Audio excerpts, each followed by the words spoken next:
Usted escucha a Juan Manuel Ruiz en Radio Red, una mirada diferente. 8:38. Pregunta para compañeros de la mesa, a ver si esto sirve de algo el sondeo o arroja alguna conclusión. ¿Cuándo fue la última vez que se fueron a embolar los zapatos? Que fueron a donde un lustrabotas. ¿Ustedes las mujeres lo hacen? ¿Lo hacían? Sí, claro, sí. ¿Sí? toca cuidarlas. Pero- Yo hace por ahí 2 semanas y media allí. A la esquina. A las Yo el jueves 37,13. 13. Ujú. Sí, yo el jueves aquí a la vuelta también. ¿También? En el Carito. aeropuerto. No, hace rato. Pero también lo hice en la 42 Ujú. con 13. ¿Sí? Hay un señor. 4.000 pesos la lustrada. 5.000 ¿Sí? por la bota. A mí me cobraron 5.000 la bota. Claro, Ah. le vieron la pinta y dijeron, no, 4.000 para Don Blado. 4.000. Nosotros sabemos lo que Ese es no ser... tiene, ese no tiene para más. Nosotros sabemos lo que es ser caricaturista. Don Hernando, Y perdón, el panelista- Capi y panelista del programa de de radio. Radio Red. No, Nosotros sabemos lo que es trabajar en radio. Claro. Recientemente en el aeropuerto. Porque ¿Sí? ahí tiene, sí, mientras uno espera, Sí, ve sí, sí, la sí. oportunidad de una de... Pero allá es mucho más caro. Yo también me lustraba allá es como más No, cariñosito. 8.000, 10.000, tal vez. Sí, allá es como es más cariño. Bueno, Pues pero es si en el más- aeropuerto una empanada vale 12.000 Sí, pesos, total. una empanada. Óigame, queremos hablar de lustrabotas en Bogotá a partir de una colección de 4 fanzines Ajá. galardonada este año por el Fuga. ¿Recuerdan que tuvimos a la directora de Sí, Fuga? Sí. Claro, de la Fundación Gilberto Alzate Avendaño. Y además por Idartes en una edición limitada. ¿Qué es un fanzine en una línea, Vladimir? Un fanzine básicamente es una revistica, un folleto, un plegable hecho. Tradicionalmente empezó así por aficionados, pero se llama fanzine, es la mezcla de fan y Ujú. magazine. Ah, muy bien. Entonces es una publicación informal, pero ya eso ha tomado vuelo y las editoriales ya publican eso como un producto comercial. Perfecto. Estamos hablando de lustrabotas en Bogotá, cuya historia podría tener casi 140 años fácilmente. Muy buena esa historia, Juan. Bien Manuel. interesante, ¿no? Resulta que es una serie de trabajos, de ilustraciones, un trabajo multimedia, para ser exacto, Sí. que pretende narrar los últimos 139 años de historia de los lustrabotas en Bogotá. Y al frente de esta iniciativa está Raúl Piamonte, en compañía del ilustrador Robinson Tamayo. Qué interesante que pongamos el ojo en este oficio, que está para muchos a punto de desaparecer, pero fíjense ustedes que en determinados puntos todavía es muy fácil encontrar lustrabotas. Raúl, bienvenido a Radio Red, gracias por acompañarnos. Juan Manuel, buenos días. ¿Cómo están todos en la mesa? Y gracias por esta oportunidad de difundir historias ilustres. Cuéntenos de qué va este trabajo multimedia y por qué quieren ustedes recopilar la historia de los lustrabotas de Bogotá. Protagonistas de muchos momentos muy interesantes. Simple y llanamente, por poner un paréntesis, en el Bogotazo se habla mucho del papel de los Ajá. lustrabotas, ¿no? Sí, así es. Yo he trabajado en crónica y narrativa desde hace ya más de 15 años.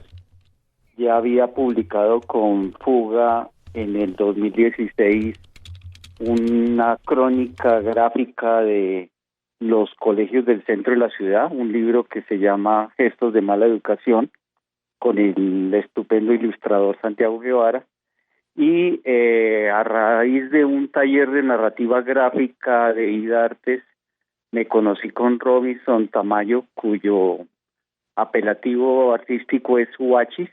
Él tiene su propia sitio web y su desempeño como ilustrador, y nos propusimos reconstruir la memoria histórica de los lustrabotas de Bogotá, porque yo ya venía hacía tiempo haciendo una investigación y había encontrado numerosos textos periodísticos, algunas monografías, pero no había ningún libro que recopilara toda la historia de los lustrabotas en la ciudad de Bogotá. ¿Y cómo se desarrolla ese trabajo multimedia? ¿Cómo lo puede ver la gente, el ciudadano del común? Aquel que lo está escuchando en este momento dicen, oiga, qué tema tan interesante, la historia de los lustrabotas en Bogotá. ¿Cómo llego a ese trabajo? Sí, nosotros aún disponemos de ejemplares Para que fuese un trabajo multimedia, nosotros al inicio pensamos era en unos podcasts, inclusive grabamos los testimonios de cerca de 67 lustrabotas en la ciudad de Bogotá y de los miembros de los 4 sindicatos que aún existen de lustradores de calzado en la ciudad de Bogotá. Entonces empezamos con el trabajo de recopilar y organizar ese material sonoro, pero se presentó la coyuntura de que Fuga convocó para procesos creativos de construcción de memoria en el centro de la ciudad y nosotros hicimos la propuesta y D'Artes la examinó junto con otras 22 propuestas y nos escogió como ganadores de la beca el año pasado. Eso nos permitió reunir los fondos para hacer la publicación y terminó siendo el libro que tal vez Dayana les haya pasado, que está en formato como si fuese una caja de ilustrar y a su interior están los 4 fanzines que acertadamente explicó Vlado y a su vez también 2 calendarios que traen la historia de la caja de ilustrar y la historia del betún. Tremendo, interesante. la historia del betún. Bueno, y hablando de eso, Raúl, obviamente luego de que hicieron la investigación, ¿usted nos podría contar cómo nació el oficio de los lustrabotas aquí en Bogotá? Porque iba caminando alguien, dijo, alguien necesita que le limpie los zapatos, tal. ¿De dónde salió la idea de ese oficio? Bueno, eso es parecido a la historia del huevo y la gallina, ¿no? ¿Qué fue primero, el huevo o la gallina? En este caso es similar porque primero tuvo que existir el calzado para que a su vez existiera una sustancia que es el betún que permitiera guardarlo de la intemperie y protegerlo y mantener su calidad. Y a su vez tendría que aparecer una persona que se especializara en ese cuidado del calzado.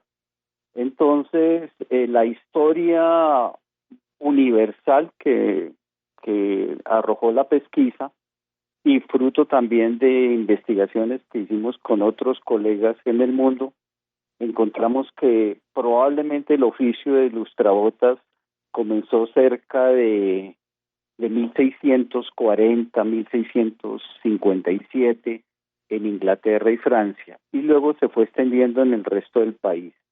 En Colombia muy probablemente empezó hacia 1880, 1875. El referente más antiguo que existe es una fotografía, disculpen, un daguerreotipo, o sea, una placa fotográfica que tomó un fotógrafo que retrataba oficios populares en la Medellín de 1879. Y en Bogotá el referente más antiguo que aparece en la portada de la colección de narrativa gráfica es Bola Botín. Como ustedes saben, uno de los pioneros del periodismo gráfico en Colombia es Rafael Urdaneta, con el papel periódico ilustrado de Bogotá. Y en el número 84 de octubre de 1884, a él elaboró el grabado de Bola Botín. Bola Botín probablemente era un niño expósito, es decir, un niño a los que abandonaban en el atrio de la iglesia, y este niño creció y en 1884 desempeñaba ese oficio de arreglar el calzado de los cachacos. Vea. Raúl, en este trabajo multimedia que reconstruye precisamente la historia de los lustrabotas, aparece Luis Eduardo Díaz, quien llegó al Consejo, ¿no? al Consejo de Bogotá y su única carta de presentación precisamente era ser lustrabotas. No aparece por 2 razones. Una razón de carácter práctico es el hecho de que este volumen de colección gráfica solamente se concentra en la historia de los lustrabotas de 1884 a 1952, y eso obedece a 2 razones. Una es que se nos acabó el combustible para seguir hasta más adelante, y la idea original era hacerlo hasta 2018, 19, pero no nos alcanzó.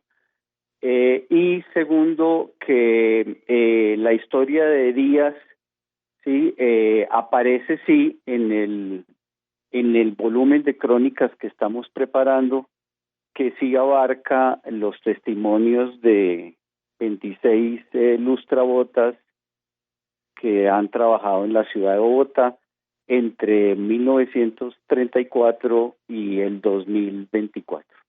Raúl, se dice incluso que los lustrabotas tuvieron un papel protagónico en el Bogotazo, en relación con la persecución a Juan Roa Sierra, ¿no? El hombre que supuestamente Sí. habría dado muerte a Gaitán. ¿Ustedes pudieron establecer algo de veracidad en ello? Sí, como sucede con todos los magnicidios, no todo lo que se dice está corroborado históricamente. No olvide, Indalecio, que usted sí tiene la edad para recordarlo. Indalecio no está, pero él sí tiene la edad para recordarlo. Pero le paso el dato a Pero Juan Indalecio. Manuel y el resto del grupo probablemente no. Ujú. Pero recordarán que, por ejemplo, Plinio Mendoza Neira, que era compañero de lucha de Jorge Eliezer Gaitán, fue durante mucho tiempo sospechoso de haber contribuido a la muerte de Gaitán, porque cuando salieron del edificio Nieto para ir a almorzar, que fue el momento en el cual Roa lo mató a Gaitán, lo tomó del brazo, que era una costumbre muy de esa época, que los amigos se tomaban del brazo y andaban de brazo, sí, para recorrer las calles de la ciudad. Y durante mucho tiempo dijeron que Plinio Mendoza lo había sujetado del brazo para que Roa Sierra lo matara. Entonces, siempre existen una serie de versiones. La otra versión que apunta realmente a los lustrabotas es que los lustrabotas estaban muy cercanos al edificio Nieto, ahí en la Séptima con Jiménez, ¿sí? Porque pues tenían puestos fijos a lo largo de toda la Jiménez y de la Séptima.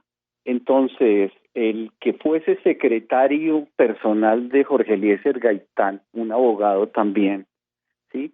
Era muy amigo del padre de Saúl Amezquita, ¿sí? Que es a su vez el actual presidente de uno de los sindicatos.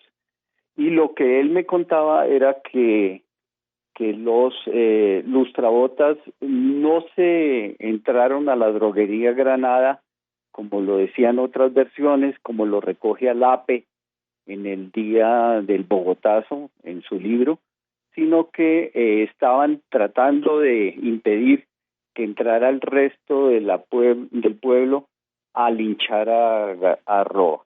Pero la versión que recoge incluso García Márquez en su texto de memorias es que dada una indicación por una persona, ¿sí? Rompieron la reja del Granada, y una de las primeras heridas que le infligen al magnicida es con una caja de lustrar, pero olvidan que las cajas de lustrar en esa época eran realmente pequeñas, lo cual no le hubiera causado una lesión de muerte a Roa Sierra.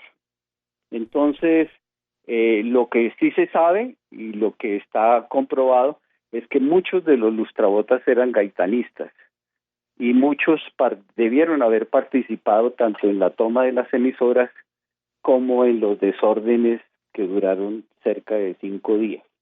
Entonces, lo que nosotros recogemos en el fanzine número 4, que es el del fanzine número 3, que es el de 1948, es la historia de los que llaman los nueveabrileños. Los nueveabrileños fue un grupo espontáneo de gaitanistas que después de la muerte del caudillo se reunían en los cafés para conspirar y tratar de derribar el gobierno de Ospira Pérez. Los nueveabrileños, ese grupo. Los nueveabrileños. Claro. ¿Sí? Y muchos de ellos recogieron armas y elementos y se fueron al llano para formar parte de las guerrillas del llano. Claro. Raúl, una curiosidad, en muchas ocasiones he sido corregido. Embolador no, lustrabotas. ¿También prefiere lustrabotas? Ah, sí, Juan Manuel en su introducción a esta interesante charla habló de que cuando sea en la última época que se habían embolado ustedes. Y me da pena con Juan Manuel, pero creo que a ninguno lo desnudaron. No, sin vergüenza, tranquilo. O sea, no lo pusieron en bola. Claro, no porque tenía... Exacto, entonces, Claro. Entonces, no se puede hablar de embolar. Lo que pasa es que durante mucho tiempo existió el mito urbano de que el betún a comienzos del siglo XIX venía en unas bolas, Ajá. unas bolas de sebo, cera de abejas y tinte de humo negro que permitían cumplir la misma función del betún. Pero no existe ninguna constatación histórica de que esas bolas de betún, que sí fueron utilizadas en Norteamérica, hayan llegado acá. Entonces la gente pues habló de embolar para situar de que lo estaba engrasando o lo estaba embolando, cuando en realidad aquí nunca se utilizó ese implemento. En México el lustrabotas es el boleador. Ujú. Por eso existe la película de Cantinflas, El bolero de Raquel, que es una parodia del bolero de Ravel, la pieza de música clásica. Entonces, pero los mexicanos dicen bola es para hablar de un tumulto, de que hay una muchedumbre gritando o cualquier otra cosa así. Y entonces ellos hablan de bolero, pero la palabra embolador es incorrecta, pero ya está pues muy arraigada entre las personas. Ahora, el asunto, Raúl, no nos vamos a poner ahora a corregirnos mutuamente porque pues ese no es el sentido. Sin embargo, embolar está en el diccionario de la Real Academia Española. Sí, Segunda claro. acepción, dar al calzado bola o betún. Vea. Dar al calzado bola o betún. Bueno, ¿cuántos emboladores hay en Bogotá o cuántos lustrabotas como prefieren, hay hoy en Bogotá? ¿Cuántos quedan? No hay una cifra precisa. El que tiene un censo más o menos aproximado es el ILPES, el Instituto de Economía de Bogotá, ¿sí? Que habla de cerca de unos 600 lustrabotas activos. Pero eso debe ser un subregistro porque después de la pandemia muchos de ellos se retiraron. El promedio de edad de los lustrabotas que nosotros hemos encontrado es de más de 55 años. La mayoría de ellos ya son adultos mayores. Entonces, tratar de precisar no es correcto. Bogotá tuvo hasta los años 90, finales del 85, un censo del Consejo de Bogotá donde hablaba de cerca de 3.700 lustrabotas, pero la cifra debe estar rondando los 500 máximo. Pues muchas gracias a Raúl Piamonte, escritor y partícipe de estas historias y lustres. Es un proyecto que adelanta en compañía del ilustrador Robinson Tamayo, un trabajo multimedia para narrar la historia de los lustrabotas en la capital colombiana, más o menos desde cerca hacia 1880. Sí. Muy amable y suerte con el proyecto, con la iniciativa, bien interesante para recalcar la labor de los lustrabotas en la capital colombiana. Los que nos quieran conocer pueden ver en el sitio web www.lashistoriasilustres.com. Muy bien, ahí está entonces, es Raúl Piamonte.